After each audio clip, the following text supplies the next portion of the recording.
Hello बच्चों, कैसे हो। उम्मीद करता हूँ सभी स्वस्थ मस्त और अपने अच्छे कार्य यानी कि पढ़ाई में बिल्कुल व्यस्त होंगे।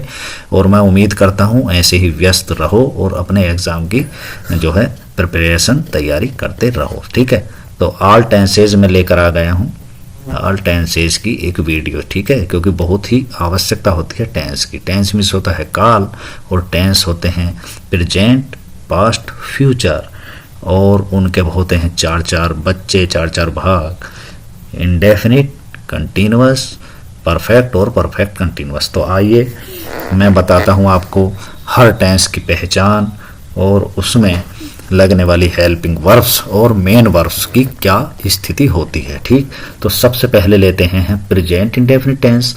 प्रेजेंट यानी कि वर्तमान काल है मिलेगा इसमें ज़रूर, और इंडेफिनिट हुआ तो यानी कि ता है ती है, कोई काम प्रेजेंट में होता है, खाता है पीता है रोता है।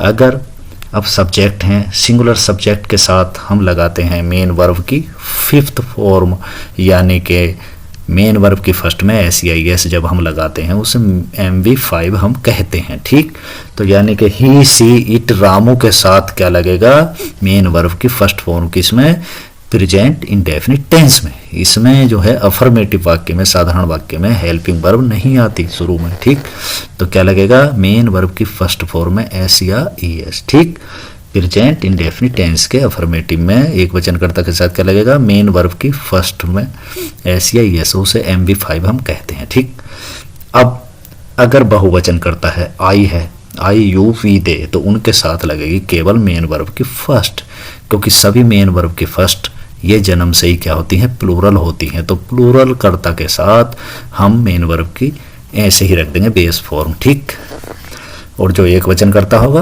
तो उसमें SEIS जोड़ेंगे। ठीक, अब आते हैं हम निगेटिव वाक्य जब शुरू हो जाता है तो यानी कि एक वचन कर्ता के साथ आएगी डज हेल्पिंग वर्ब। ठीक, और अगर बहुवचन करता है I यू वी दे है तो डू आएगी। ठीक, और एक वचन करता ही सी इट है तो डज आएगी हेल्पिंग वर्ब। उसके बाद अगर डू डज आता है तो मेन वर्ब की केवल फर्स्ट ही आएगी। ठीक, यानी कि SEIS वाला प्रोग्राम एंड। डू या डज के साथ क्या आएगी, केवल मेन वर्ब की फर्स्ट। ठीक, अब चलते हैं हम दूसरे। ठीक, दूसरा हमारा टेंस है पास्ट इंडेफिनिट। पास्ट मतलब था, इंडेफिनिट ता था, इसकी पहचान हुई, खाता था पीता था रोता था। और इसमें जो है अफर्मेटिव में मेन वर्ब की सेकंड आएगी, मेन वर्ब की सेकंड। जैसे गो है, गो की सेकंड वेंट आएगी। ठीक है, प्ले है, प्लेड आएगी। तो यानी कि किसी भी कर्ता के साथ क्या आएगी, मेन वर्ब की सेकंड फॉर्म आएगी। और इसकी हेल्पिंग वर्ब है डिड, ये निगेटिव सेंटेंस से शुरू हो जाती है डिड, और जैसे ही डिड आएगी वो MB2 को भगाएगी और MB फर्स्ट लगाएगी। ठीक, यानी कि जैसे ही डिड हेल्पिंग वर्ब आती है तो मेन वर्ब की फर्स्ट हम लगाते हैं। किसमें है, पास्ट इंडेफिनिट टेंस में है। और हर कर्ता के साथ, कोई भी कर्ता हो, ही सी इट रामू हो या I यू वी दे हो, यानी कि बहुवचन हो या एक वचन। ठीक, फ्यूचर इंडेफिनिट आइए, फ्यूचर गा की गे मिलेगा, इंडेफिनिट फ्यूचर इंडेफिनिट। इसमें जो है कर्ता I और V के साथ सेल लगेगा। क्या लगेगा, I और V के साथ सेल, और मेन वर्ब की फर्स्ट इसमें आएगी, लेकिन शेष कर्ताओं के साथ हेल्पिंग वर्ब विल। इसमें शुरू हो जाती है अफर्मेटिव से ही हेल्पिंग वर्ब आनी। ठीक, यानी कि फ्यूचर इंडेफिनिट में क्या लगेगा, I और V, मैं और हम के साथ सेल हेल्पिंग वर्ब लगेगी, MP फर्स्ट आएगी, और शेष कर्ताओं के साथ विल हेल्पिंग वर्ब लगेगी और मेन वर्ब की फर्स्ट आएगी। फिर आ जाते हैं प्रेजेंट कॉन्टिन्यूअस। प्रेजेंट का मतलब है कंटिन्यूअस, माने रहा, जहां कंटिन्यूअस है वहां रहा रही का सेंस आएगा, कोई काम प्रेजेंट में जारी है। एक वचन के साथ इज, ही सी रामू के साथ, दे यू के साथ, V के साथ R आएगा, और I के साथ M, कर्ता I के साथ M, और मेन वर्ब की फर्स्ट में ING, और इसे हम V4 भी कह देते हैं मेन वर्ब की ING को। ठीक, तो मेन वर्ब की ING हर कंटिन्यूअस में लगेगी, ये तो ध्यान रख लीजिए। इधर आ जाइए पास्ट कंटिन्यूअस। पास्ट कंटिन्यूअस यानी कि रहा था, कोई काम हो रहा था, जा रहा था, खा रहा था। इसकी हेल्पिंग वर्ब बहुवचन करता प्लूरल के साथ वर आएगी और मेन वर्ब की फर्स्ट ING, और I तथा बहुवचन करता, एक वचन कर्ता के साथ वाज आएगी, यानी कि बहुवचन कर्ता के साथ वर और I, इसमें एक वचन माना गया है, कभी बहुवचन हो जाता है I, ये ध्यान रखने की बात है, I वॉज। ठीक, फिर फ्यूचर है, फ्यूचर यानी कि गा, और कंटिन्यूअस माने रहा होगा, विल भी, सेल भी। Will be, shall be, I we के साथ शैल बी और बाकी शेषकर्ताओं के साथ विल बी हेल्पिंग वर्ब आएगी, एम बी फर्स्ट में आईएनजी, ठीक। और अगर नॉट होगा तो हम कहाँ लगाएंगे, ये ध्यान रखना, विल के बाद या शैल के बाद, ठीक है। यानी कि अगर हम कहें मैं जा रहा हूँ, मैं नहीं जा रहा हूँ, तो I shall not be going होगा, और वह नहीं जा रहा होगा तो ही विल नॉट बी, ये ध्यान रखना, विल और शैल के बाद नॉट आएगा, ठीक। क्योंकि अक्सर गलती करते हैं बच्चे। प्रेजेंट परफेक्ट, प्रेजेंट यानी कि है, परफेक्ट यानी कि चुका, कोई काम हो चुका है यानी कि खा चुका है, पी चुका है, रो चुका है, तो एक वचनकर्ता के साथ हैज और V3 आएगी, ये ध्यान रखना। जितने भी परफेक्ट है उनमें MB3 आता है, और जितने भी पैसिव है उनमें भी मेन वर्ब की थर्ड फॉर्म आती है। तो अगर एक वचन करता है तो हैज हेल्पिंग वर्ब है, यानी कि ही हैज गॉन, ठीक। और अगर आई इसमें बहुवचन मानेगा, आई और प्लूरल जो है सब्जेक्ट है, बहुवचन करता है तो हैव हेल्पिंग वर्ब आएगी और MB3 आएगी, ठीक। फिर है पास्ट परफेक्ट, पास्ट का मतलब था, परफेक्ट का मतलब चुका था। केवल एक हेल्पिंग वर्ब है हैड, और मेन वर्ब की थर्ड तो इसमें आएगी, यानी कि I had gone, she had gone, he had gone, और ऐसे जो he had not gone, she had not gone.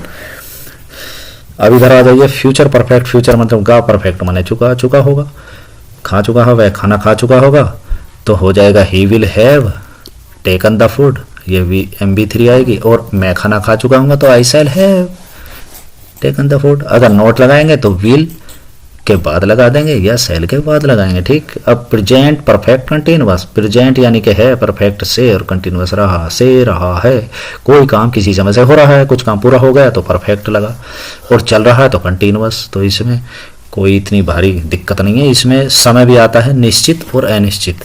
निश्चित समय के लिए सिंस आएगा, से की अंग्रेजी, और अनिश्चित के लिए फॉर आता है।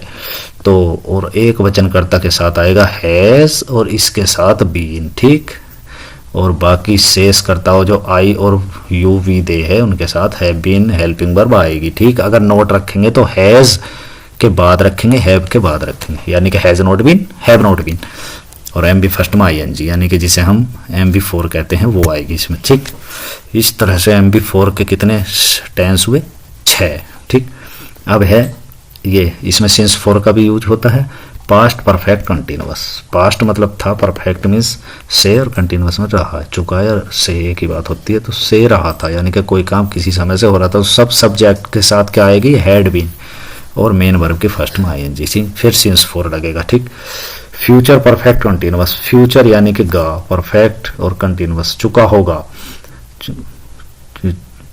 फ्यूचर परफेक्ट कंटिन्यूअस यानी वह 2 घंटे से गाना गा रहा होगा, ठीक है, 2 घंटे से गाना गा रहा होगा, तो यानी कि ही और विल हैव बीन सिंगिंग, और क्या सिंगिंग कर रहा है, ए सॉन्ग, और कब से, 2 घंटे से है तो 4 2 आवर्स, 2 बजे से है तो सिंस 2 o'clock, ठीक है, 2 दिन से है तो 4 2 days, और सुबह से है तो सिंस मॉर्निंग, ठीक। तो इसी तरह से ये वाक्य ऐसे बनाएंगे, यानी कि सिंस 4 और समझ ले, सिंस का मतलब है निश्चित, सिंस का प्रयोग है निश्चित समय के लिए, ठीक है, निश्चित समय के लिए, ठीक।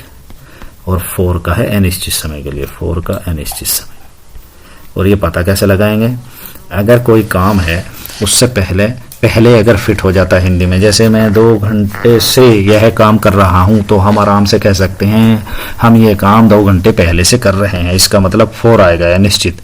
अगर हम कहें 2 बजे से हम यह काम कर रहे हैं, तो हम नहीं कह सकते कि 2 बजे पहले से कर रहे हैं, यानी कि 2 बजे से ही कर रहे हैं, तो 2 बजे हुआ निश्चित। जनवरी से कर रहे हैं निश्चित, सोमवार से कर रहे हैं निश्चित, दोपहर से कर रहे हैं निश्चित, आधी रात से कर रहे हैं निश्चित, ठीक, बचपन से कर रहे हैं निश्चित, ठीक। अब अनिश्चित क्या होगा, 4 दिन से कर रहे हैं, 4 मिनट से कर रहे हैं, 4 महीने से कर रहे हैं, 10 वर्षों से कर रहे हैं, सब अनिश्चित है। बहुत लंबे समय से करते हैं तो 4 ए लॉन्ग टाइम, यानी कि इसमें 4 आएगा। तो इस तरह से हमने जितनी भी कोशिश हुई हमने टेंसेज आपको समझा दिए, और बाकी कोशिश आपका करने का कर्तव्य है, ड्यूटी है। तो अपनी एग्ज़ाम की तैयारी करते रहे, स्वस्थ रहिए, मस्त रहिए। Thanks for watching video. LK sir की तरफ से धन्यवाद।